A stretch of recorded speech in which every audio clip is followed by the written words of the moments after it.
there's never a good reason to make your kids flex their modalities when it Yeah. comes to their relationship with God. You want to motivate them. You want to get them to taste and see that the Lord is good, whatever their Amen. style is. Hey everyone, this is Yvette Hampton. Welcome back to the Schoolhouse Rocked podcast. I am so glad you are back with us. We are talking with Tyler Hogan this week about learning styles, and this is part of our homeschool survival series.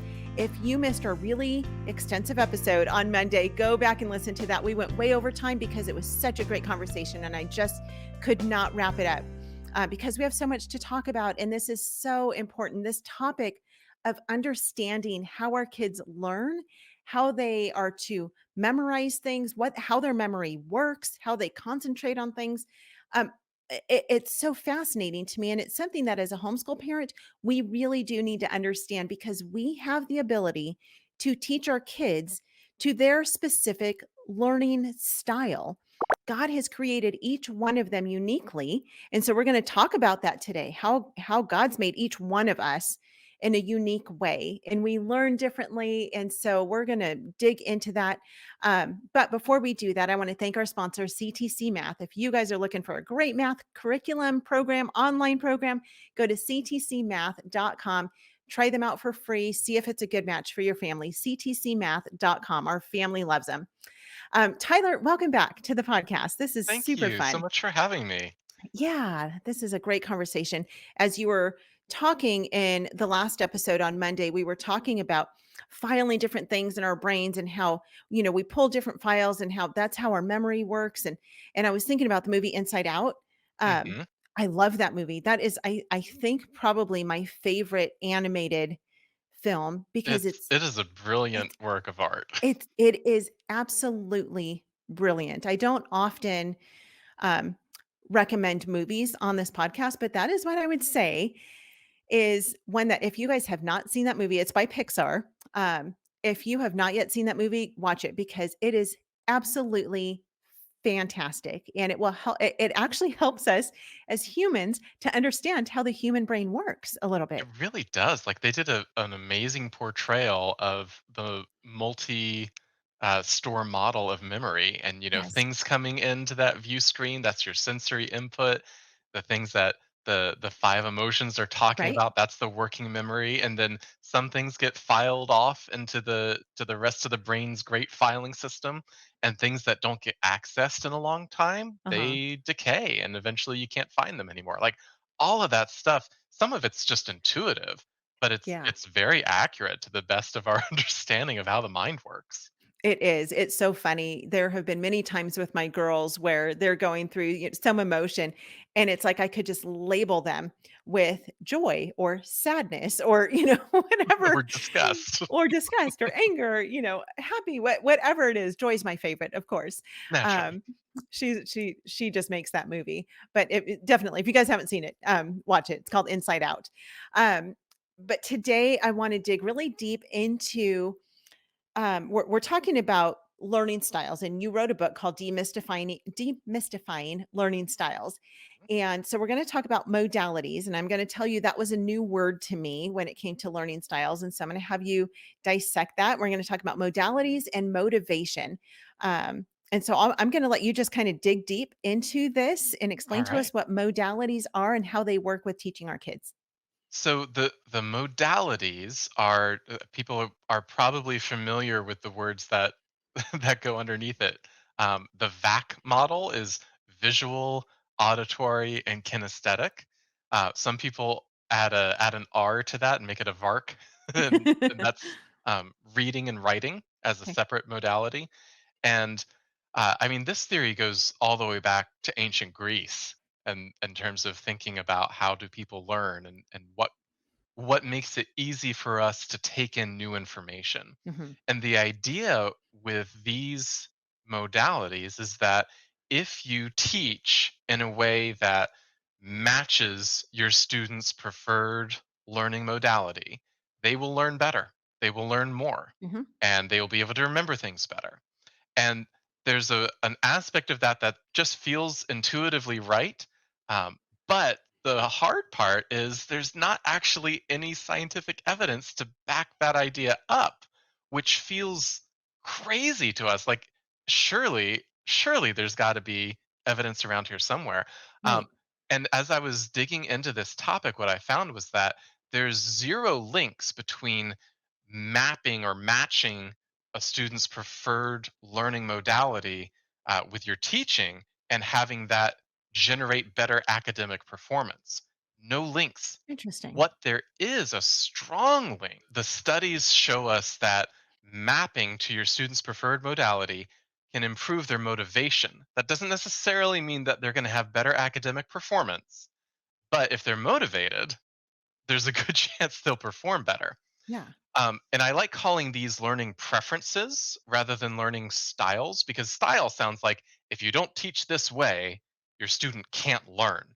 And, Sure. and that's just not true. Like, I might be an auditory learner, but if I see a chart, that doesn't mean I can't understand it. It Right. just means that that's not my favorite way of Right. having information presented to me.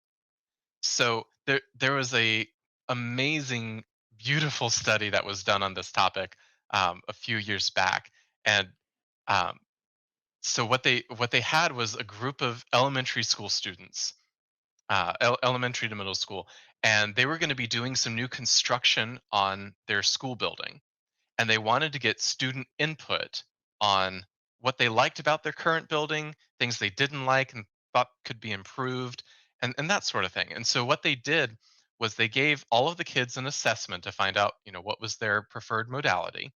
And then they gave all of the kids the same three exercises. First off, they gave them all little disposable cameras and had them take pictures of places around the school, Huh. places they liked, places they didn't like, and then had them write just like a sentence or two about why they took a picture of that spot. Secondly, they had discussion groups. So after they had the pictures up on boards, they'd make small group discussions. And while they were talking, uh, the researchers were timing each student to see how long they spoke. And then the third activity was they gave all the kids a little GPS armband and sent them outside to go play for recess and tracked where on the playground they spent the most time and Interesting. who went, all the way out to the edge of the fence and where they tended to congregate. And what they found was that students who were visual learners Hmm. took like 20 to 40% more pictures Hmm. than non-visual learners. So they had a higher photography output. Students who were auditory learners talked like 20% longer than Yeah. their non-auditory companions. And that's an important thing about auditory learners. Auditory learners don't just need to hear you, Hmm. they also need to talk to you. It's Yep. both input and output. They're equally important to them. Interesting. And then the kinesthetic learners went 20% farther when they were being tracked on the GPS thing. So they spent more time exploring and Yeah. going They to needed to a wider experience variety of more. places. Yeah. So what I mean, obviously, this wasn't tracking academic performance, but it Sure. was tracking output based on what your learning style was. So the conclusion was that if you're being given an assignment that fits your modality, Hmm. you're going to engage with that more. You're going to produce more. You're going to invest more. And that can lead to much higher motivation and better practice, which Uh-huh. leads to better performance. So, if we're trying to match our students' modalities, Uh-huh. that's what we should expect is they're more likely to engage. Now, there's also a problem with matching our students' modalities that does not really get a lot of dialogue, and I think needs to.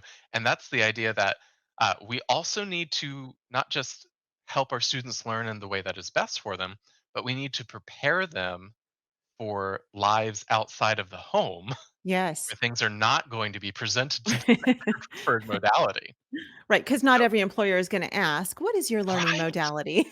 Yeah, your college professor, your employer, Right. your commanding officer, they don't care.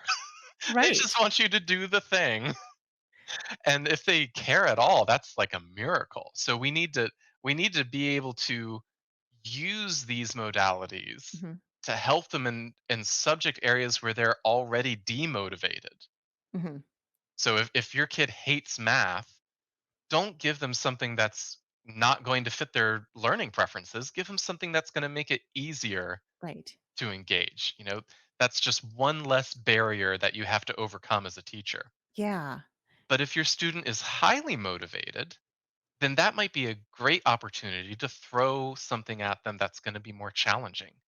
Right. If they're an auditory learner and you give them a curriculum that's very visual, that's going to be harder for them. Mhm. Not that they can't do it, but it's going to make them engage their brain more. Sure. And and if it's a subject that they have a lot of natural talent in, that can be really important because so many times students who are really good at something, really motivated in something, they just rely on their natural talent and will float by, not having to work very hard until they hit their ceiling for their natural talent. And then once it gets hard, they stop because they don't know how to engage with the material and work hard at it and push through that difficulty boundary. Yeah. So I think there's a lot of value in matching when a student is demotivated Mhm. and flexing when Yes. they're already highly motivated. Yeah. So fascinating. Let's take a quick break. We'll be right back. What we do at IEW is break through the noise of the grammar and the writing prompts, and we say, this is what you do, step by step. And I've witnessed it over and over again, both watching Andrew teach and hearing from parents, this is the best writing program. We've made it so easy and made it really affordable. So any mom can teach writing to their children using our course, and we guarantee it. To try 3 weeks of free lessons, visit IEW.com. We are back with Tyler. It's so interesting when we think about the different learning modalities. I had mentioned earlier about how my older daughter learns differently than I do. She learns more like my husband does, and she requires things, listening to things as she's learning if she needs to focus on something. And she is definitely an auditory learner. And when I also learned that about her was years ago when she was in, I think, third grade ish, somewhere, in that third grade year. She did Bible Bee with our church. It was an Awana Bible Bee. And she could read, but she had all of the information that she needed to learn for the Bible Bee. And and I was like, okay, here, go. And she really wanted to do this Bible Bee, but she had this list of stuff and it was just a bunch of letters and words on a page. And she was like, what am I supposed to do with this? And so Hmm. I, being the smart mom that I figured out that I could do, was I got my phone, my iPhone at the time, and I recorded for her on my little recorder all of the stuff that she needed to learn. And I just read it off of the page and, John 3:16, for God so loved the world and all the stuff. Hmm. And then I would give her my phone and she would sit and she would color and she would draw and she would play with her Legos and she would play with her dolls and she would just play for hours and she would listen to it over and Over over and and over again. over and over. And she Yeah. got second place in that Bible Bee. She and her friend teamed up and they both got second place. And Without ever looking at the page. she literally never one time looked at it ever. She only listened to it. So then when she went on stage and they asked the question, she was able to just recall the information because she had heard it and it had just soaked into her brain. Yeah. And it was fascinating to me because I am not an auditory learner. I am so visual, over the Hmm. top visual. I visualize everything. I've told our audience this before. I always have a movie going on in my head at all times. I Hmm. always have a picture. I never have a waking moment where I don't have a picture of something.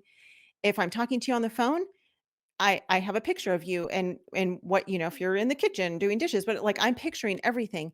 And so I've learned that not everybody does that. And I was like, really? I thought everybody always pictured everything in their minds all the time, but because I'm visual and not auditory, I do. But if I hear stuff, I have a very hard time remembering it. So in church, for me, I have to take notes. If I want to actually remember what is being taught, I have to sit with a pencil and paper and I have to take notes on it, Yeah. or else I'm not going to remember very much of anything that was being taught.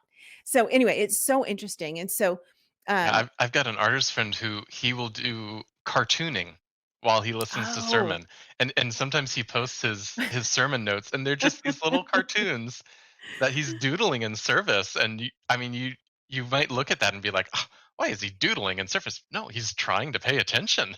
yeah, you're right. That's how he Yeah. gets the most out of it.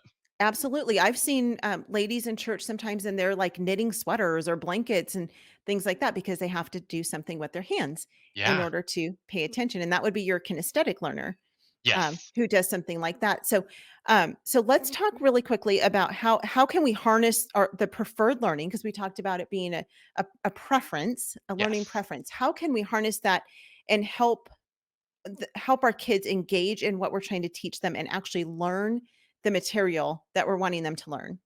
And that's such a good question because each one has a different set of activities that works well, and sometimes there's overlap, and I love that when there's overlap, because it makes it easier when you've got a big family and everybody has their own style. But let's start with visual learners. So Okay. these are the people, like yourself, like my wife. She's a painter. She visualizes everything. She's got that movie going on in her head. They need strong mental images, Mhm. those visual impressions. So things like flashcards, or asking them to make a diagram or take a graphic organizer and fill it out. Um, Doing concept mapping and illustrations, labeling pictures, those sorts of things are very, very helpful. And the more material you can give them that's well illustrated, has lots of good diagrams, has color, color is Yeah. really important for visual learners, the better. And just feed them that kind of information because they'll Yeah. remember it. Sure. My wife has one of those incredible photorealistic memories where she can just take a mental snapshot and remember exactly what it looks like and all the different shades of color and everything. And I'm in awe of that. I can barely picture colors when I Oh, try and wow. imagine anything. My Wow. imagination is grayscale. Yeah. Do you Sometimes if dream I in work color or in black and white? Do you know? black and white for the most part. Yeah. Sometimes I can get a little bit of red, but Interesting. that's about it. And does she dream in color? Do you know? Oh yeah, Yeah. Isn't absolutely. that fascinating? Mhm. Yeah, I dream in So color too because I'm a visual learner. I had a dream in color a few weeks ago. I was like, oh, this is an accomplishment. I feel like I just did something here. But yeah, it doesn't come naturally to everybody. But if it Yeah. does, it's not just a nice thing. It's like I want this. Right. This is how I feed my brain. Yeah. Yeah. So Um, so catering whatever it is that we're trying to teach them to their things. So that's how you do visual. Yeah, so it's a matter of both giving them visual things to look at Okay. and then also asking for visual output. Mhm. So you can give them diagrams, and that's really helpful. You can also ask them, instead of writing this all out in paragraph format, draw me a cartoon about it or a comic book Mhm. about it. Like sometimes that is going to be what makes it appeal to them because Yeah. now they don't have to be only concerned with words, Right. they can add some visual flair to it, and that makes them feel excited. Yeah. Yeah. Very cool. Okay. So what about auditory and kinesthetic? Let's The talk on those for just a auditory couple is minutes. they need to hear things. They Hmm. need lectures. They need songs. They need chants. They need dramatization. They need story. They love debate. Read alouds are amazing. They just love to hear books read aloud to them, like as much as Yep. possible. And if you can't do the read aloud, they'll settle for an audiobook. Hmm. But mom's voice tends to be preferred. And again, it's the input and output. So not only Right. do they need to hear everything, they need to talk to you about it. Hmm. So I know a lot of families have kids who are just absolute chatterboxes. Yeah. They can't get a moment's quiet because their kid is always talking to them. And that's because they're auditory learners and they just have to get their words out. Yep. They learn by teaching. If they can tell you about it, that's how they solidify the Yeah. information in their head. It's not fully real unless they have talked about it. Yeah. Yeah. That's interesting when it comes to narration, which we've talked Mhm. about. We talked about that with Charlotte Mason, and actually Charlotte Mason and both classical. There's lots of narration, but especially Charlotte Mason. Um, studying, teaching style is that those kids can narrate, but some of them are going to narrate verbally, and some Mhm. kids do much better to actually write it out. And some kids, like you said, they could draw a picture of it, and Yeah. that would work best for them. Yeah. And when there's a mix of both input and output at the same time, like singing a song, Mhm. I know a lot of classical studies have a lot of songs or chants that you do in those early years. That's just here's the facts and we're going to sing them over and over again. Yeah. And to some people that's just obnoxious, but to auditory learners, they're getting input and output at the same time because they can Right. participate in it, and Yes. it's incredibly helpful. And as they get older, you can start engaging them in, more thought-provoking discussion questions or debate or, good old Socratic method inquiry. That kind of thing works really well. And they tend to like group projects more because not necessarily projects, but small group discussions more because they have more people to bounce their words around with, and Yeah. that's very uh, sometimes that's an introvert extrovert kind of a thing, but not Uh-huh. necessarily. Yeah. But just Yeah. giving them a chance to listen and then an equal amount of time to talk, super Yes. important. That is so important. Okay, lastly, because we have literally just a couple minutes, I don't want to go over too long on this one, but let's talk about kinesthetic. Kinesthetic people, they need to do, they need to move, they need to Mhm. get their body engaged. So, doing things like attaching hand gestures to things that they need to Mhm. memorize, Yep. super helpful. Letting them do storytelling and act things out, dramatizations, and things where all right, now you're going to be this character or this object or this idea, and let them figure out how do I embody this physically. Yeah. Some of my kids, when they were really little, they were learning about the three states of matter, and they did an interpretive dance about solid, liquid, and gas. There were three girls, and for solid, they stood really close together and like were barely moving. And then they did liquid, and they started flowing around each other and moving a little bit more. And then for gas, they started running around the room like crazy, bouncing off the walls. And like, okay, I mean, they couldn't tell you with good vocabulary words what's going on here, but they Sure. understood the molecules are either packed tightly together or spaced far apart, and there's more energy the Yeah. farther apart they are. Like they got those concepts, and an interpretive dance was the way to do it. That's so fun. Yeah. Kinesthetic kids, they need to be able to build things, to make Yeah. models and dioramas. They need to do the science experiments and watch things explode. Um, they Those are they your need Lego kids. your Lego kids, your chemistry kids. Mhm. And sometimes, if it's just a matter of they just need to move and they're fidgeting all the time, Mhm. let them take a break Yeah. every couple minutes and do a couple laps around the coffee table or around the house, depending on how fast they are. Yeah. I knew someone who they gave their daughter a treadmill for Christmas, and she just walked while she did all of her reading. Yeah. um, so things like that help so much because school was not built for these poor kinesthetic No. kids. They're No. just it's so hard for them. Yes. But when we think about all of these different modalities and how we want to try and reach them, um, there's a particular verse that comes to mind, and it's Deuteronomy chapter 6, 4 through 9, and it's a very famous verse. It's the teach them diligently Uh-huh. passage. These words that I command you today shall be on your heart. You shall teach them diligently to your children. And this is where I just hear so much love and grace from God. You shall talk of them when you sit in your house, when you walk by the way, and when you lie down, and when you rise. Ah, You shall bind them as a sign on your hand, and they shall be as frontlets between your eyes. You shall write them on the doorposts of your house and on your gates. When I first read that passage, I thought, oh man, this is intense. Why does God expect so much from every parent?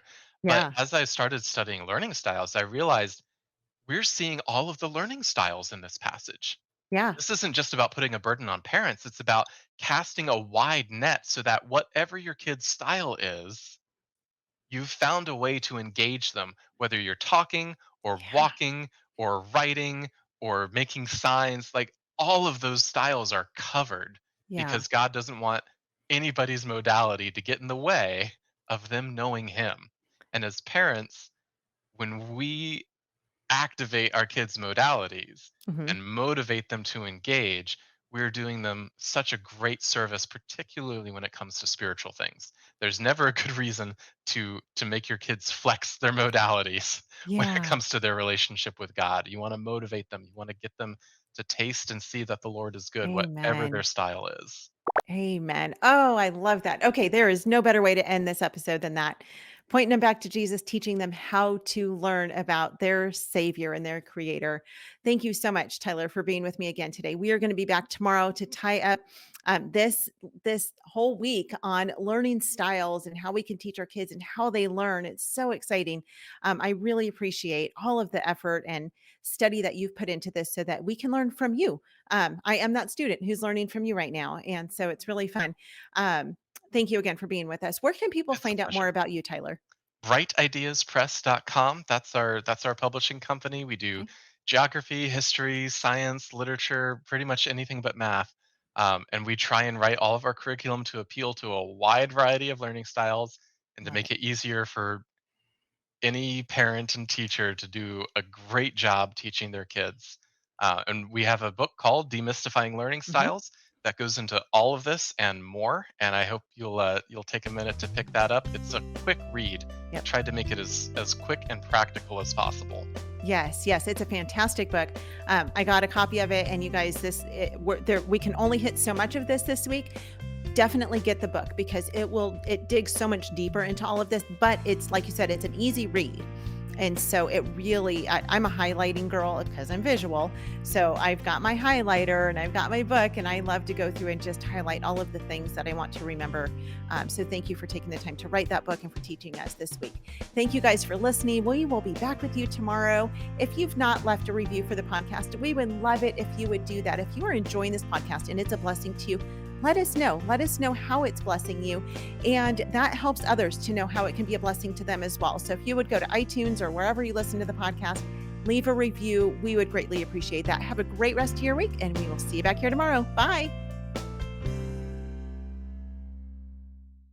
You know, what we've got to look at is what does the Bible say about how we're to train kids? What does the Bible say about what is the educational methodology that we should use? What's the priority in education? Who's in charge of that?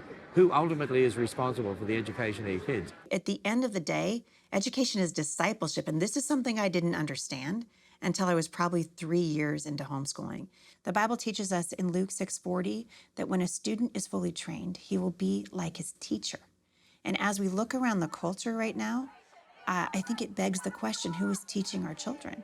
Who is teaching our children, and what are they teaching our children? My very first instinct is to protect that child, right? It is our natural instinct as parents. And yet we set that instinct aside when we send our children to school. And to me, the primary benefit of having my children home with me is I am able to impart my worldview to my children to help them navigate what's happening around them from a biblical point of view. And then we incorporate academics into it, right? We begin learning science and math and history and reading and language. And as we do that, it begins to weave a wonderful tapestry that makes our family stronger because we've learned these things together through the grid of Scripture. And when our children graduate, then we have confidence that we have taken every opportunity that God has given us to shape the hearts and minds of our children so that they can go into adulthood and serve the Lord.